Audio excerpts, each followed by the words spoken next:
e wola ki rudi wase ndua, ia na ngauna e sa lewa kina, ko ira na ndau velwai, sa ndau singa na punua. Asa lako indo na kai pere liama, mai tiuta, me tiko bulangi e na punua ko moapi. Ko koia, ke na utina, ke na luvena tangani rurua. Ia na adha ni tamata ko Elimeleki, ke na adha ni utina, o neo mai, ke na adha nrau na luvena o malo ni ke kilioni. Era tu kai e firada, mai pere liama mai tiuta. Hartu sa iado kina punua ko moapi, hartu sa tiko kina. Asa mate ko Elimeleki, na oti neo mai asa wonga ko koia, ke na luvena rau tangani rurua. Aro sa kauta me watin rau e le rua na elewa ni moapi. Adhana endua ko ripa, ke na adhana na kene ka rua ko rudi. Aro sa tiko mai ka baki tini meka. Aro sa mati rurua telanga ko maloni ke kilioni. Asa wonga na elewa kasayali na luvena rurua ke no tina. Asa da utuko koia ke rau na bungona. Melesu mai na bunua ko moapi. Ni sa rongodo ko koia e na bunua ko moapi ni sa televira na nona tamata o Chiawa. Kasuleve ira na kakana. Asa lawain ko koia mai na tikina, ka tiko kina, ke rau na bungona. Ia, ere tau sala ko tu e na sala, mere tau lesu kina bunua ko tiuta. Asa kaiwe rau na bungona ko neo mai, rau lako. Rau ndui lesu ya ndua kina vale, na itina mun rau. Ka me thaka vinaka vei ke mun rau ko Chiawa. Me wakan rau sa thaka vinaka, vei rau sa mate. Vei au telenga. Mesu lewe ke mun rau ko Chiawa, mun rau ndui kunea, na wako dhengu e na vale na otina. Asa ringudi rau ko koia, hartau sa tangi waka ndomo i leu dhake. Haro sa kai wā, e sengai, ke rona lesu wata waka indina ke iko ke vei ira na kainomu. Asa kai ko neo mai, rau lesu ia ni na lubengu. Adhawan rau na lako wata kina ke iau. Sa wō tiko li na lubengu tangane e ke tengu, me rau timun rau lesu tale na lubengu, rau lako ngayani. Ni sa ruingase ka sa siangani rau kina na nongu wakawati. Ke wakakau na kaya, au sa nui tiko, iyo ke wakakau sa wawati na bongi ndai, ka sa wakasuduma talenga e sona ngoni tangane, rau na wawa liwe au, me rau dhurpo umanda, rau na kua kina ni wakawati ongo, me ka kuanga na lubengu, ni usara rawa waka lewu e na wakumun rau, ni sambi kai au na linga i Chiawa. Karatau sabi tengeda ki wakantomu lewu, sara, asa ringuda, na wungona o ko ripa, asa kambiti, koia ko rudi. Asa kaya ko koia, reida, sa lesu tale na tau vemu, ve ira na kainona, keina nona kalou. Mo lesu tale nga mo moria na wekamu elewa. Asa kaya ko rudi, mo ka kuani di ke viau meu leiviko, ka meu lesu, meu kuani muriko. Ni una lako kina vonua, ko sa lako kina. Ia na vonua ko tiko kina, ka una tiko tale nga kina. Ia na kainomu, era na kainongu. Na nomu kalou telenga e na nongu kalou. E na vonua ko mati kina, ka una mati kina. Ka una bulu telenga kina. Me thaka wakongo vi au ko Chiawa. Ka waka i kuritaka telenga, ke wakasa tawa se ike ndaru e ndua na kātani, na mati ndua ngā. Ia ni sa reido ko koea sa ndei tiko na lomana, me rau lau wata kaya sa dhengu ni wosa wua. Haro sa lau tu iani, ka iado ki pere liama. Ia ni rau sa iado ki pere liama, sa ia wala na leo ni koro tau dhoko, e no kun rau. Arasa kaya, ongo, ko neo mai, sesengai. Asa kaya ve iro ko koia, do ka kua ni wakatoka iau ko neo mai. Do wakatoka iau ngā, ko mara. Kene mbale rarawa. Neo mai marau. Ni sa thaka wakararawa vi iau ko koia, na kaukaua.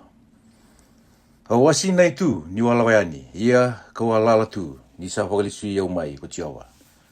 Adhawa, dau sa wakatoka iau kina o neo mai, ni sa beita ki au oti ko Chiawa.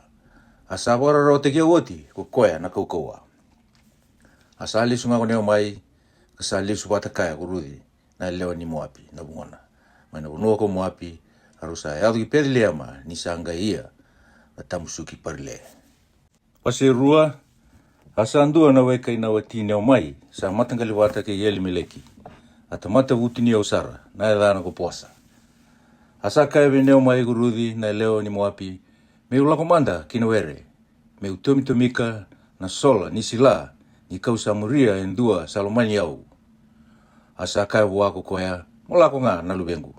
Asa lako yani ko koea, ka wakatutomi ena were kamuri ira era tamusuki sila. Ia sa lako wakiloa kina were sa nei puasa. Koya kamatangali wata ke yeli meleki. Kareida sa lako mai pedilia mako puasa. Asa kaiwe ira na tamata sa tamusuki sila. Me tiko wata ke kemundo ugu tiowa. Arsa kaiwa me wakalonga te taki kemuni ugu tiowa.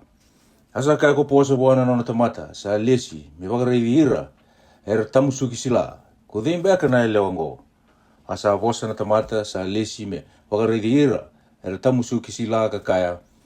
Ongo na leo ni moapi. O koya ka lesu mai e neo mai. Mai na hunua ko moapi. Asa kai ko koya. Me wakatutomi manda. Ka kumuna na sila en malio ni veivau sila. Ka muri ira era tamusuki sila. Asa lako mai ko koya. Asa tiko nga. Mai na mataka. Kaya dhoba ni tiki ni singa. Ongo. Sa tiko pakalilai wale nga mai na vale ko koya. Sangkai kai veirudi ko puasa. Morungo dia umanda na luwengu.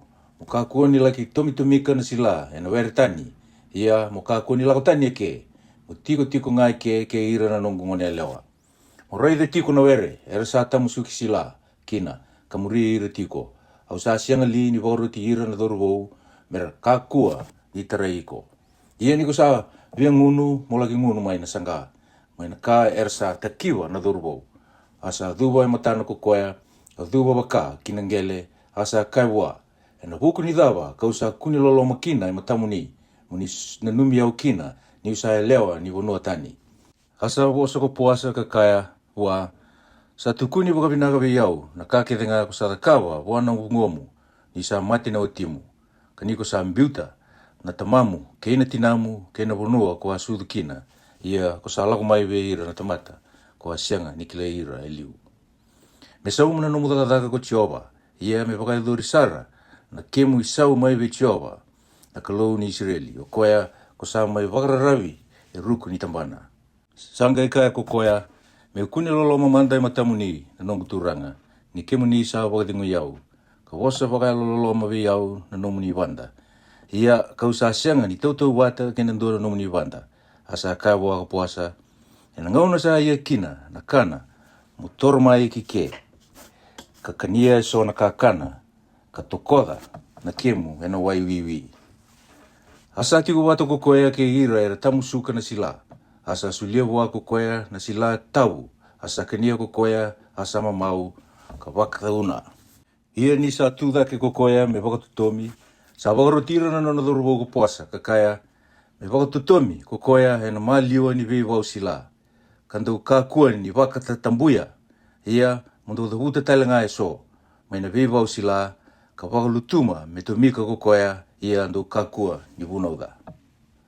Asa wakatutomi tiko ena were ko koea, kaya kawi mai, asa samuta na ka tumika, asa andu ambeaka na yafa parile, asa tauru ko koea ka lako kinakoro, asa reida ko vungona na ka tumika, asa kauta mai ka sulia wua na ka, sa wo ni sa mamau ko koea, asa kai wua ko vungona, wa wakatutomi mai vei, endai, ia ko hadakadaka mai vei, me kalau ngato ko koea kalumani ko, asa tukuna ko koea ve vungona, se ko dei sa hadakadaka kaya ko koea, asa kaya na edana na tamata ko ataka kaya endai ko puasa. Asa kaya buana bungona ko mai me kalunga tamai ve Jehova ko koea sa ie tiko na nona loloma ve kendaru sa ambula tiko ve irto talanga irto sa mate. Asa kaya bua ko mai me kanda tu na tamata ko ya sa andua ve ira na me kanda tu dina. Asa kaya ko rudi na leo ni moapi sa kaya talanga ve ko koea mutiko nga ke ira na nongu dorobou. Me tamusuki o timanda na nungu sila ke denga.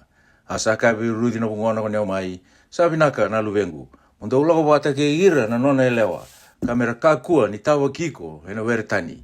Asa tiku nga ke ira na elewa ni puasa ko koea. Me tomi me adhoba na iwoti ni tamusuki parile. Ke na tamusuki witi rausa tiko ko koea ke na bungona. Wase tolu. Sangkai kai bua ko mai na bungona na luwengu. Meu sianga lini ngara, me nomu endua na iwawa dengu. Mobi naka kina. Iongo, sa sianga lini we kantaru ko puasa. Ko atiko wate ke ira na nona e lewa. Raida, sa iribi parile ko koea e no bongi endai. E na rara ni butura ki sila. Musili manda, ka lumuti iko, ka wakasulumi iko e na nomu isulu, ka lau sombu ki na rara. mo ka kua ni wakatakile iko wana tamata ka me kana ka ngunu o timanda kokoya. Ia ni sala kintapo kokoya mo reida na tikina sa andapo kina kokoya ia mo lako kina ka dengana itutubi sa umbi kina na evana ia mo koto sombu kana ga itukuna be iko kokoya na ka mo dakava. Asa ka bua kokoya aka ke denga ko sa ka be yau kauna kitaka. Asa lako sombu kokoya kina rara asa dakawa na ka ke denga ka rote bua na bungona. Ia ni sa kana ka ngunu o tiko puasa asa marau na elona sa laki koto mai na mua ni bini sila asa lako mamalua kokoya ka dengana itutubi sa umbi kina na evana asa koto sombu. Ia ni sa lomalo ni bongi sa rere kokoya na tangane asa buki ka reida sa andua na lewa sa koto ki evana. Asa taronga kokoya o dhei ko iko asa kaya kokoya o iau kurudhi na nomuni vanda. Muni te buka manda na nomuni tutubi me umbia na nomuni vanda nindaru sa veo kani. Asa kaya kokoya mo kalongata mai vitiowa na luengu. Sa lewu na loloma ko sa kawa e muri ongo ka leilai e liu ni ko sa sianga ni muri ira na dorubou. Era ndrabun rabua se guti ni au. Iongo sa na luengu mo ka kuani rere au na kawa ve i ko na ka kedenga ko sa kaya.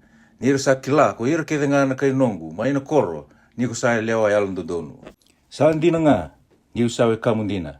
Ia sa andoa nga na we kamu sa woleka kau sa yawa ko iau. Mo tiko nga ina bongengo ia ena mataka ke waka ena takaba we iko kokoya na iwala ni veo kani ndina sabi naka. Me takaba nga kokoya na takataka ni veo kani. Ia ke waka sa ambesu ni takaba we iko na takataka ni veo kani ndina. Ke waka sa ambula ko tioba ka na takaba we iko na takataka ni veo kani. Mukoto nga me sa mataka mai. Kasa koto wolega kina wana kokoya ka mataka mai. Asa tudake kokoya ni sa sianga ni vei kune rawa na tamata. Asa kaya kokoya me ka kua manda ni kilai ni sa laku mai endua na lewa kina rara. Sa kaya talanga kokoya mo kouta mai na tutubi ko sa waka isu kina ka taura. Ia ni sa taura tiko kokoya sa wakarauta kokoya e wono na parile asa tauda wa asa lako kokoya kina koro. Ia ni sa laku mai kokoya buana bungona sa kaya kokoya o sa waka iwe na luwengu. Asa tukuna bua kokoya ka kedenga ka takaba bua kokoya na tamata.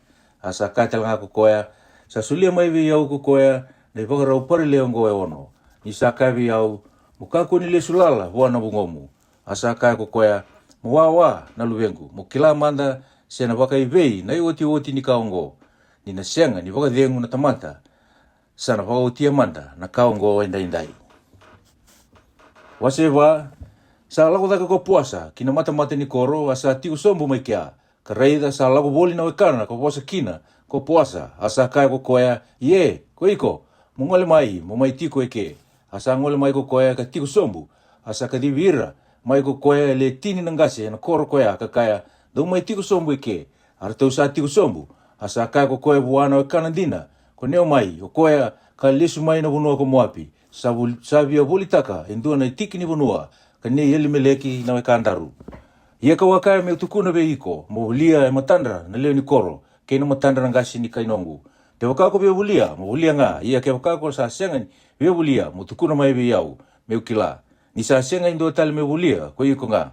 Ia kau sa tarabi iko asa kaya ko koya auna bulia asa kaya ko puasa ena singa ko sa bulia kina tiki ni bunua mai be neo mai endondonu mo bulia mai be rudi talanga na leo ni moapi. Na uti koe sa mate, ka wakatumbura, na edana sa mate, kina nona i wota.